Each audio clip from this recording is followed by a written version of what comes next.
Asia cup 2025 का match number 9 जो कि बांग्लादेश और अफगानिस्तान के बीच में शेख जायद स्टेडियम अबू धाबी के मैदान पर खेला जाएगा। तो वहां की पिचेस है कैसी, जिसके बारे में आपको मैं पिच रिपोर्ट में तो डिटेल में बताऊंगा। जहां पर अभी तक इस वीडियो के बनाए जाते टाइम पर 3 मुकाबले खेले जा चुके हैं। हालांकि चौथा मुकाबला भी ऑन गोइंग है, हालांकि उसको देखने की आपको ज्यादा जरूरत पड़ेगी नहीं पिच रिपोर्ट के लिए। तो जो 3 मुकाबले हो चुके हैं उसमें 2 पिचेस भी यूज की गई हैं। दोनों पिचेस के नेचर को हम क्लियर कट आपको पिक्चर के साथ यहाँ पर शो करेंगे और उसके बाद दोनों टीमें जो यहाँ पर खेलेंगे आज के इस मुकाबले में, उनके जो प्लेयर प्लेइंग 11 में रहेंगे वो कितनी कितनी टीमों में हमारे होने चाहिए। जो 6 टीमें हमारी आज के इस मुकाबले के बनने वाली हैं, बेसिकली वो 6 टीमें बनेंगी कैसी, वो आपको पूरा का पूरा यहाँ पर क्लियर कट इंस्ट्रक्शंस के साथ और पूरी की पूरी एनालिसिस यहाँ पर आपको मैं प्रोवाइड करवाने वाला हूँ इस पूरे वीडियो के दौरान। तो शुरू से अंत तक आपको देखना है, जबकि ये मैच 16 सितंबर को रात को 8 बजे से भारत के समय के हिसाब से और वहां के लोकल टाइम के हिसाब से शाम को 6:30 बजे से, यानी कि एक रात का ही T20 मुकाबला खेला जाएगा और अबू धाबी के उस मैदान पर खेला जाएगा जहां पर अभी तक अगर आपने देखा तो 3 मुकाबले, जैसा भी आप कुछ देर पहले मैंने बताया कि खेले जा चुके हैं। 3 मुकाबलों में अगर आप देखें तो पहले और दूसरे मैच में ये वाली पिच यूज की गई थी, जहां पर अगर आप देखें तो काफी ठीक ठाक ग्रीनरी भी है, लेकिन हल्के फुल्के क्रैक्स भी वहां पर थे, लेकिन वो उतने विजिबल थे नहीं या उतनी ज्यादा हेल्प स्पिनर्स को कर नहीं रहे थे कि गेंद वहां पर बहुत ज्यादा टर्न हो। लेकिन जब सेकंड मैच के सेकंड पिच के ऊपर अगर यहाँ पर ये जो टूर्नामेंट गया, जहां पर तीसरा मैच बांग्लादेश और श्रीलंका का खेला गया था और उसमें भी अगर आप पिच को देखें तो बिल्कुल सिमिलर टाइप की पिच देखने को मिली थी। हालांकि यहाँ पर क्रैक्स बिल्कुल नहीं थे, लेकिन जो ग्रीनरी है वो आपको एक कॉमन फैक्टर के तौर पर दोनों पिचेस पर देखने को मिलेगी, जहां पर पैचेस ऑफ ग्रीन ग्रास थी, जहां पर गेंद लैंड करके अच्छी खासी स्विंग हो रही थी। और अभी तक के जो तीनों मुकाबले, जैसे मैंने को बताया कि मैच नंबर 1 अफगानिस्तान और हांगकांग का, मैच नंबर 2 हांगकांग और बांग्लादेश का इस पिच पर खेला गया, जबकि मैच नंबर 3 वो खेला गया इस पिच पर। और लगभग दोनों टीमें जो पिचेस हैं बिल्कुल सिमिलर टाइप की रही, जहां पर अभी तक के 3 मुकाबलों में 2 बार बैटिंग सेकंड करने वाली टीमें मैचेस जीती। स्पिन को 11 और पेस को जो 19 विकेटें मिली, उसमें पेस को 19 में से 9 पहली इनिंग में, 10 सेकंड इनिंग में, स्पिन को पहली इनिंग में 7 तो सेकंड इनिंग के अंदर 4। लेकिन इसको भी थोड़ा सा और इलेबोरेट करके स्कोर कार्ड तो आपके सामने है, जहां पर पहले मैच में अफगानिस्तान ने 188 रन बना दिए, जिसके जवाब में हांगकांग की टीम से रन बने नहीं, केवल 94 रन ही बनाए पूरे 20 ओवर में। और उसके बाद हांगकांग और बांग्लादेश वाला सेकंड वाला मैच, जहां पर हांगकांग की टीम ने एक्चुअली बड़ी अच्छी बैटिंग की, जो कि निश्चित तौर पर हो भी सकता है इस पिच पर, जहां पर 143 रन उन्होंने बनाए 7 विकेट के नुकसान पर। फिर बांग्लादेश की टीम ने बहुत ही ईजिली स्कोर को चेज किया, 144 रन बना करके 7 विकेट से मैच को जीता। उसके बाद तीसरे मैच में आकर के देखें तो बांग्लादेश से बहुत अच्छी बैटिंग हुई नहीं, टॉप ऑर्डर से खास करके। हालांकि लोअर ऑर्डर में समीम हुसैन ने, जाकिर अली ने बहुत अच्छी 40 प्लस की 2 तगड़ी इनिंग्स खेल करके किसी तरह से इस टीम को 139 के स्कोर तक पहुंचाया 20 ओवर में। लेकिन उसके बाद चेज करते हुए श्रीलंकन टीम ने 140 रन बना करके 4 विकेट पर 6 विकेट से बहुत ही ईजिली मैच को जीता। तो ऐसा हुआ क्यों, उसको तो हम जानने की कोशिश करेंगे। लेकिन एक और चीज अगर आप देखें, पावर प्ले के जो 6 ओवर रहे हैं अभी तक के तीनों मुकाबलों में, उसमें अगर आप देखें तो पहले वाले मैच में तो चूंकि हांगकांग की टीम सेकंड इनिंग में बैटिंग कर रही थी, तो उनका आप कह सकते हैं किसी वजह से 23 पर 4 विकेटें गिर गई पहले 6 ओवर में। लेकिन पहली इनिंग का पावर प्ले देखें, जहां पर अफगानिस्तान के पहले मैच में 41 पर 2 विकेटें गिरी, सेकंड वाले मैच में हांगकांग की 34 पर 2 विकेटें गिरी, फिर थर्ड मैच में बांग्लादेश की भी 30 पर 3 विकेटें गिरी। और इसका रीजन भी है, जो आपको मैंने पैचेस ऑफ ग्रीन ग्रास के बारे में बताया पिच के ऊपर, जो अभी तक हमको यहाँ पर देखने में मिल रहा है, वो चीज आपको आज के इस मैच में भी देखने को मिलेगा कि जो यहाँ पर हल्की सी ग्रीनरी होती है वो स्विंग प्रोवाइड करवाती है। इवन दुबई के जो मैदान है जहां पर मुकाबले खेले जा रहे हैं एशिया कप के, वहां पर भी जो इंडिया पाकिस्तान का लास्ट वाला मैच हुआ था, 3-3 4-4 डिग्री की वहां पर स्विंग थी शुरुआती ओवर्स में, जो कि यहां पर भी आपको देखने को मिलेगी। और अबू धाबी की तो जो पिच है ना, ये बैटिंग करने के हिसाब से अगर आप देखें तो दुबई से ज्यादा बेहतर है। स्पिनर्स के लिए यहाँ पर बहुत ज्यादा ग्रिप है नहीं, हालांकि जो कवरिंग ऑफ ग्रास है उसकी वजह से गेंद होल्ड जरूर करती है, खास करके पहली इनिंग की बैटिंग के दौरान। लेकिन जैसे जैसे मैच आगे बढ़ता है, सेकेंड इनिंग के दौरान जो यहाँ पर मुकाबला जाता है, तो एक तो शुरुआती पावर प्ले के दौरान यहाँ पर हेल्प मिलती है तेज गेंदबाजों को पहली इनिंग में,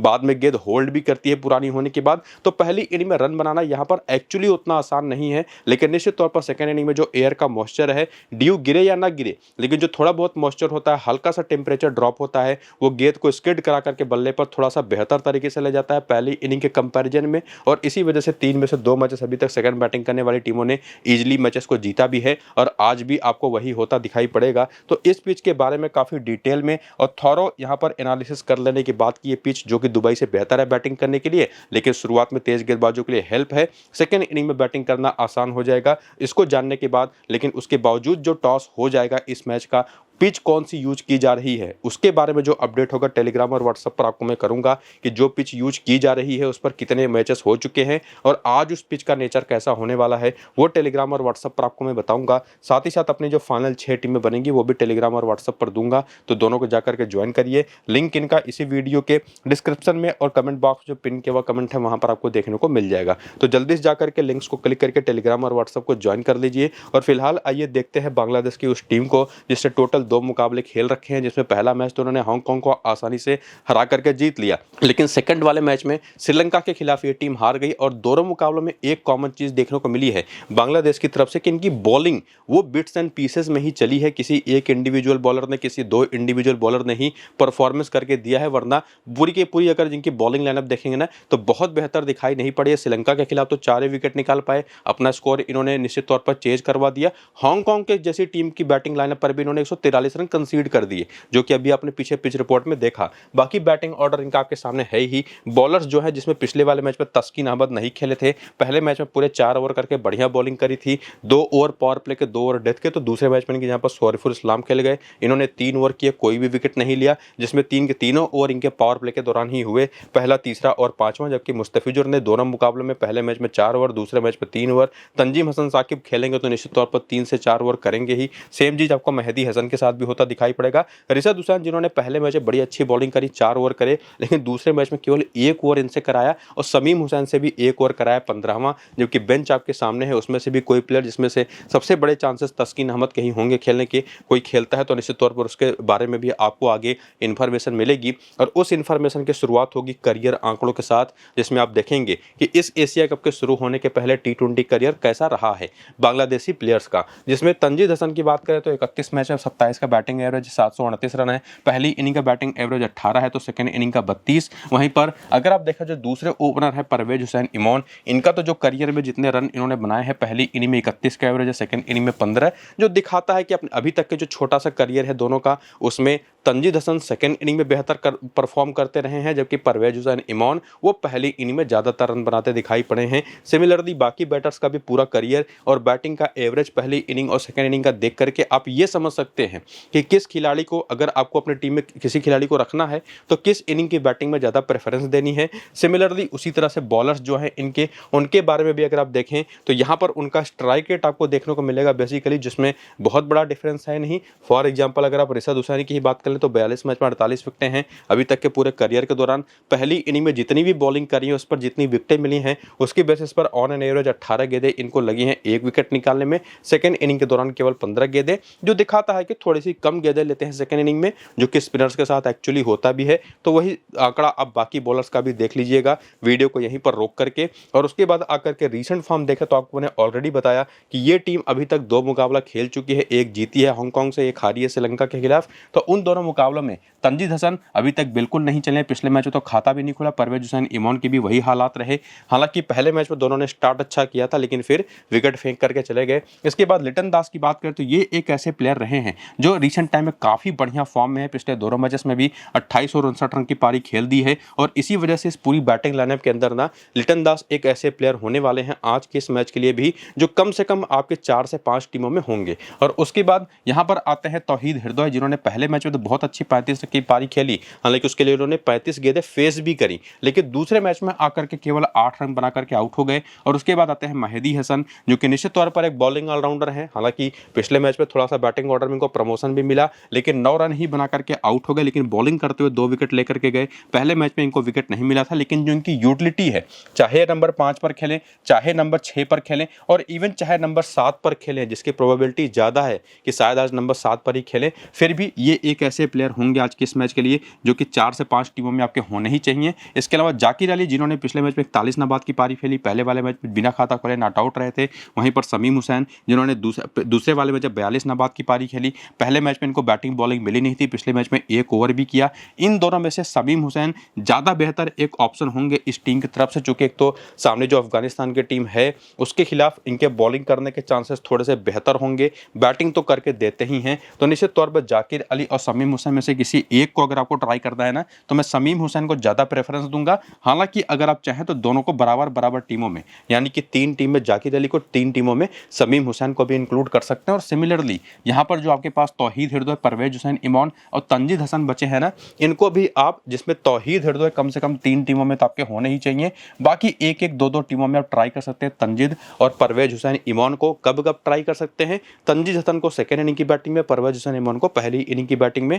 ये चीज़ आपने करियर के आंकड़े में ही देख करके समझ ली होगी। और उसके बाद आते हैं रिशद हुसैन। ये भी one of the most important खिलाड़ी हैं इस टीम के, जिनको अभी तक के 2 मैचेस में 2 ही विकेटें मिली। पिछले मैच तो बॉलिंग ही नहीं मिली थी, केवल 1 ओवर मिला था। और कम से कम 4 से 5 टीमों में होने चाहिए। सॉरीफुल कुछ खास कमाल पिछले मैच में कर नहीं पाए। तंजीद हसन साकिब एक ऐसे बॉलर रहे हैं इनकी तरफ से जो काफ़ी बेहतर दिखाई पड़े हैं 2 मैच में 3 विकेट लेकर के। तो ये भी उसी तरीके के प्लेयर हैं जो 4 से 5 टीमों में आपके होने चाहिए। मुस्तफिजुर रहमान अभी तक 2 मैच में 1 विकेट ले गए हैं। तस्कीन अहमद ने पहला मैच खेला था 2 विकेट ले गए थे, लेकिन अगर आज खेलते हैं प्लेइंग 11 के अंदर तो ये भी उसी टाइप के प्लेयर होंगे, कम से कम 4 से 5 टीमों में रहेंगे। वरना मुस्तफिजुर और सॉरीफुल ही खेलते आपको दिखाई पड़ेंगे। और 2-2 टीमों में आप इनको भी अपनी टीमों में लेके जा सकते हैं, 2-2 टीमों में। और वैसे भी अगर आप देखें तो जो अफगानिस्तान की टीम है या इंडियन सब कॉन्टिनेंट की जो भी टीमें होती हैं एशियन, उनको बाएं हाथ की तेज गेंदबाजी से दिक्कत होती ही है। तो निश्चित तौर पर दोनों काफ़ी इंपॉर्टेंट रहेंगे। और स्पेसिफिकली अबू धाबी के इस मैदान पर जहां पर शुरुआत में गेंद स्विंग भी होती है, तो सॉरीफुल तो और बेहतर ऑप्शन बन जाएंगे। बाकी सैफुद्दीन है, नसूम अहमद है, नूरुल हसन है, सैफ हसन है,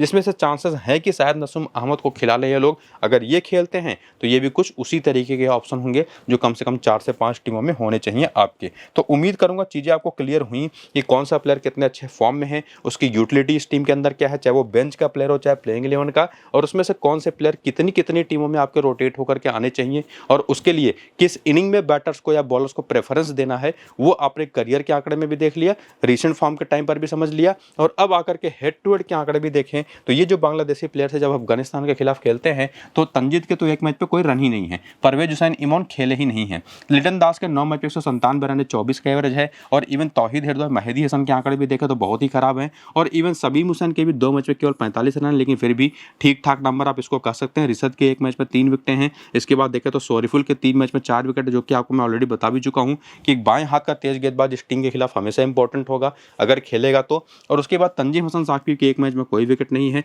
मुस्तफिजुर 8 मैच में 6 विकेट है, लेकिन तस्किन के 4 मैच में 6 विकेटें हैं। मोहम्मद सैफुद्दीन के 3 मैच में 6 विकेटें हैं। और नसूम अहमद के भी 4 मैच में 5 विकेट है। तो निश्चित तौर पर बेंच पर भी इनके पास कुछ नाम हैं जो परफॉर्म कर चुके हैं ऑलरेडी अफगानिस्तान जैसी टीम के खिलाफ। तो अगर खेलते हैं तो निश्चित तौर पर इंपॉर्टेंट होंगे। और पता नहीं क्यों सैफुद्दीन को ये लोग खिलाते नहीं, मेरे हिसाब से तो काफ़ी बढ़िया पिक हैं। और उसके बाद आते हैं यहाँ पर वेन्यू के आंकड़ों की तरफ। तो दोनों ओपनर्स ने इसी एशिया कप के जो 2 मुकाबले इस मैदान पर खेले, दोनों में फ्लॉप हो गए। बाकी लिटन दास के 4 मैच 120 रन है, 2 में 43 रन है। यहाँ पर तौहीद हृदय के इसी एशिया कप के, बाकी मेहदी हसन के 4 मैच में 3 विकेटें 47 रन हैं। और इवन बाकी आंकड़े भी अगर आप देखें तो बॉलिंग में एक तस्कीन अहमद है जिनके 2 मैच में 4 विकेट, 2 में 2 विकेट नसूम अहमद के हैं, 2 में 2 विकेट रिशद हुसैन के, 2 मैच में 3 विकेट यहाँ पर तंजीम हसन साकिब के हैं।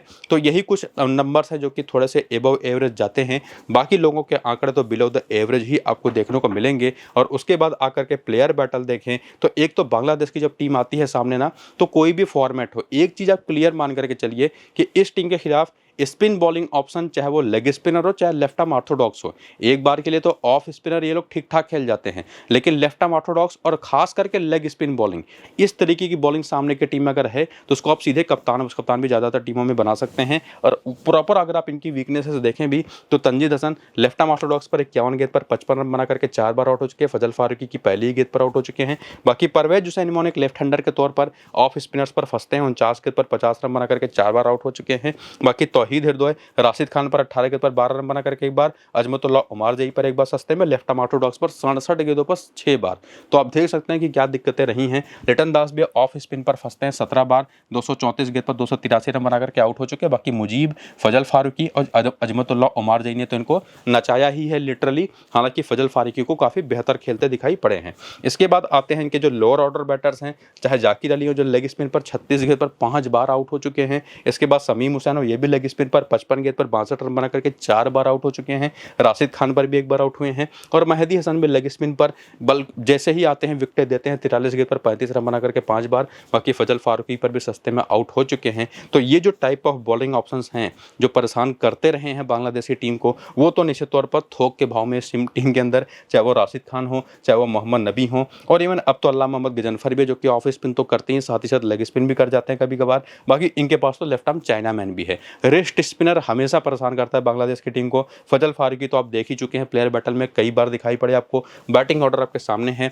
बाकी एक मैच अफगानिस्तान की टीम खेल चुकी है जिसको इन्होंने जीता हांगकांग के ही खिलाफ, और उसमें जो कुल मिलाकर के 7 बॉलिंग ऑप्शन इन्होंने यूज किए, उसमें फजल फारूकी ने 3, राशिद खान नूर अहमद ने 4-4, गुलबदीन ने भी 3 ओवर किए, 2 विकेटें लेकर के गए। बाकी अजमतुल्लाह मार्जे, अल्लाह मोहम्मद गजनफर और करीम जन्नत ने 2-2 ओवर किए। किस किस ओवर में आकर के बॉलिंग करी वो देख सकते हैं। बेंच के जो प्लेयर्स हैं उनको भी देख सकते हैं। और ठीक उसी तरह से जैसे आपने बांग्लादेशी प्लेयर्स का पूरा T20 करियर देखा था, एक तो ओवरऑल एक्सपीरियंस और इनिंग की बेसिस पर परफॉर्मेंस, वो आप यहाँ पर वीडियो को रोक करके सीधे देख लीजिएगा। इसको रिपीट मैं नहीं करूँगा क्योंकि सब कुछ आपके सामने लिखा हुआ है, कुछ अलग से समझाने की जरूरत इसमें है नहीं, और इसका यूज कैसे करना है वो भी आपको पीछे समझा चुका हूँ। बाकी रीसेंट फॉर्म आकर के देखें तो आपको मैंने बताया ही है कि ये टीम अपना पहला मैच हांगकांग के खिलाफ जीत करके आई है, जिसमें सैदिकुल अटल ने 73 नाबाद की पारी खेली, मोहम्मद नबी ने 33 रन बनाए, बाकी गुलबदीन ने 5 रन बनाए, 2 विकेटें चटकाई, अजमतुल्लाह मार्जे ने 53 रन बनाए, 1 विकेट लिया, जो कि लंबे समय से आउट ऑफ फॉर्म थे, लेकिन पिछले मैच में उन्होंने अपना फॉर्म वापस लिया। करीम जन्नत कुछ खास कमाल लंबे समय से नहीं कर पा रहे। राशिद खान के बारे में तो कुछ कहने की जरूरत है नहीं। अल्लाह मोहम्मद गजनफर तो नहीं चले, लेकिन फजल फारूकी ने 2 और नूर अहमद ने 1 विकेट लिया। और लिटरली अगर मैं आपको कहूँ ना, तो ये जो परफॉर्मर्स रहे हैं, चाहे वो मोहम्मद नबी हों, चाहे वो गुलबदीन नईब हो, चाहे अजमतुल्लाह उमारजई हों, और इवन फजल फारूकी, नूर अहमद और साथ ही साथ राशिद खान हों, तो एक तो यहाँ पर मैंने आपको बताया कि राशिद खान, नूर अहमद अपनी रिस्ट स्पिन की वजह से, फजल फारूकी अपनी बाएं हाथ की स्विंग होती तेज गेंदबाजी की वजह से, और बाकी अजमतुल्लाह उमारजई, गुलबदीन नईब और मोहम्मद नबी, ये तीनों के तीनों अपने ऑलराउंड एबिलिटी की वजह से, ये 6 प्लेयर ऐसे इस टीम के अंदर हैं जिनको बिना सोचे विचारे आप चाहे तो मिनिमम से मिनिमम 5 टीमों में सीधे रख सकते हैं अफगानिस्तान की तरफ से, जो आपकी 6 टीम बनेगी। और उसके अलावा जो प्लेयर है जैसे सैदिकुल्लाह अटल हो गए, इब्राहिम जदरान हो गए, रहमानुल्लाह गुरबाज हो गए, इनको 3-3 टीमों में आप रोटेट करके रखिए। मतलब इन तीनों में से कोई 2 प्लेयर आपकी हर टीम में होना चाहिए, ऐसा कॉम्बिनेशन आपको बनाना है। और उसके बाद जो बाकी प्लेयर बचते हैं, चाहे वो अल्लाह मोहम्मद गजनफर हों, चाहे वो करीम जन्नत हों, और अगर कोई बेंच पर से भी कोई प्लेयर खेलता है तो वो भी, हालांकि वो जिसकी जगह पर खेलेगा उसका रोल वैसा ही होगा। तो करीम जन्नत और अल्लाह मोहम्मद गजनफर किसी एक या 2-2 टीम में रोटेट होकर के आपके आएंगे, या तो उस तरह से टीम आपको बनानी है। तो बहुत ही सिंपल सिलेक्शन है इस टीम की तरफ से, ज़्यादा दिक्कत आपको होगी नहीं। बाकी बेंच पर अगर मैं कोई एक स्टैंड आउट प्लेयर बताऊं जो कि बेहतर हो सकता है, तो अगर खेलते हैं तो सराफुद्दीन अशरफ हैं और इवन फरीद अहमद मलिक हैं, लेकिन चांसेस उसके काफ़ी कम है कि ये दोनों में से कोई खेले, लेकिन अगर खेलता है तो निश्चित तौर पर वो बहुत इंपॉर्टेंट होगा। ये चीज़ आपको ध्यान रखनी है। बाकी हेड टू हेड के आंकड़े आपके सामने हैं, जिसका बहुत ज़्यादा यूज़ तो अब आपको होगा नहीं, लेकिन फिर भी आप चाहें तो देख सकते हैं कि गुलबदीन, अजमतुल्लाह उमरजई और काफ़ी हद तक मोहम्मद नबी, जिनके आंकड़े बहुत ज़्यादा तगड़े नहीं है जब बॉलर, लेकिन बैटर के तौर पर फिर भी ठीक है, ये तीनों काफ़ी स्टैंड आउट करते हैं। कुछ हद तक इब्राहिम जदरान के आंकड़े बेहतर हैं, बाकी दोनों ओपनर में गुरबाज तो बिल्कुल नहीं चले बांग्लादेश के खिलाफ। बाकी करीम जन्नत के आंकड़े काफ़ी एवरेज हैं। राशिद खान के 10 मैच में 19 विकेट हैं, जो कि एक्सपेक्टेड है एक रिस्ट स्पिनर के तौर पर। नूर अहमद का 1 मैच में कोई विकेट नहीं है। फजल फारूकी के 6 मैच में 7 विकेट है। बाकी फरीद अहमद के 2 मैच में 3 विकेट हैं, 8 मैच में 12 विकेट है।